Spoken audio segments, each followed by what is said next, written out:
Assalamualaikum warahmatullahi wabarakatuh. Halo anak-anak, mari kita belajar terkait mata pelajaran ilmu pengetahuan alam. Bagaimana kabar kalian hari ini? Semoga semua dalam keadaan sehat dan bahagia selalu ya. Pada kesempatan kali ini, kita akan belajar tentang organ pencernaan pada hewan.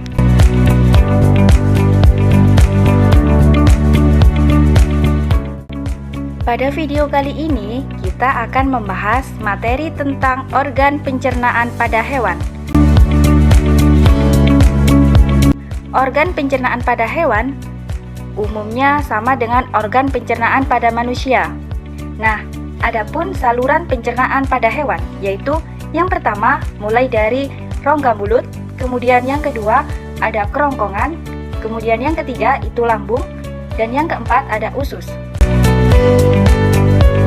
Proses pencernaan pada hewan terjadi secara mekanis dan juga secara kimiawi.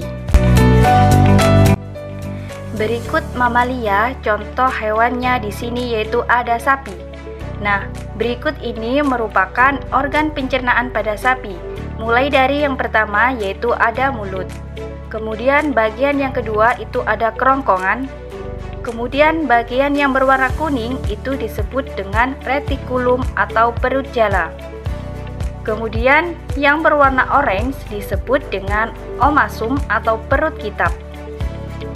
Yang berwarna ungu disebut dengan abomasum atau perut tam. Yang berwarna hijau disebut dengan rumen atau perut besar. Dan yang terakhir yaitu yang berkelok-kelok disebut dengan usus halus. Sapi termasuk hewan ruminansia, yaitu hewan pemakan tumbuhan yang mamalia atau dengan kata lain hewan yang memakan makanannya dua kali. Hewan ruminansia menelan bahan mentah kemudian mengeluarkan makanannya yang sudah setengah dicerna dari perutnya untuk dikunyah kembali. Nah, itulah disebut dengan hewan ruminansia. Berikut ini merupakan proses pencernaan yang terjadi pada sapi dan hewan ruminansia.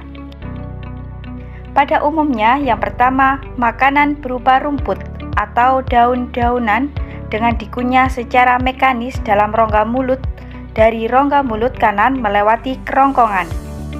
Lalu masuk ke rumen sebagai tempat penyimpanan sementara. Di rumen, makanan dicerna secara kimiawi oleh enzim yang dihasilkan oleh bakteri dan protozoa tertentu.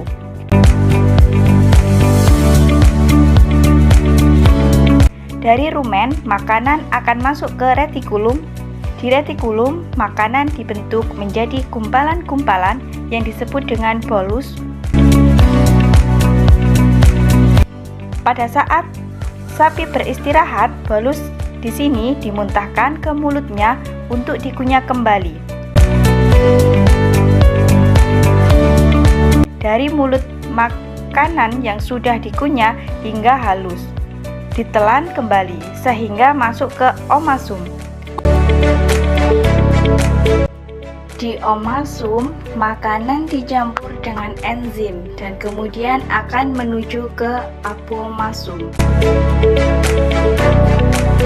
Di apomasum terjadi pencernaan kimiawi dengan bantuan enzim dari apomasum. Makanan akan bergerak menuju ke usus halus.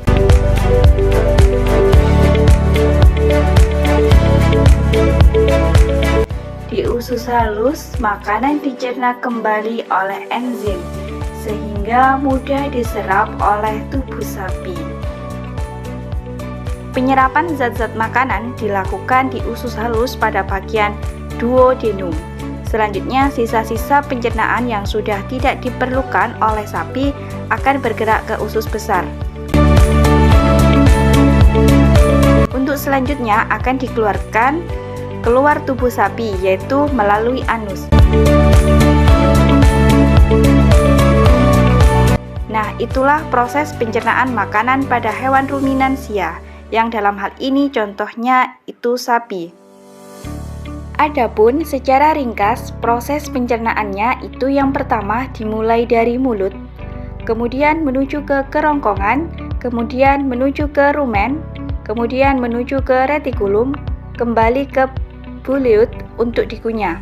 Setelah halus akan menuju ke pemasum, kemudian diteruskan ke abomasum. Kemudian akan diserap sari-sari makanannya tersebut oleh usus halus dan sisa-sisa makanan yang sudah tidak diperlukan akan dibuang melalui anus. Nah, itulah proses pencernaan pada hewan ruminansia. Baiklah, demikian dulu pembahasan materi kita hari ini. Bagi yang kurang paham, kalian bisa tanyakan ya. Sekian, terima kasih. Wassalamualaikum warahmatullahi wabarakatuh.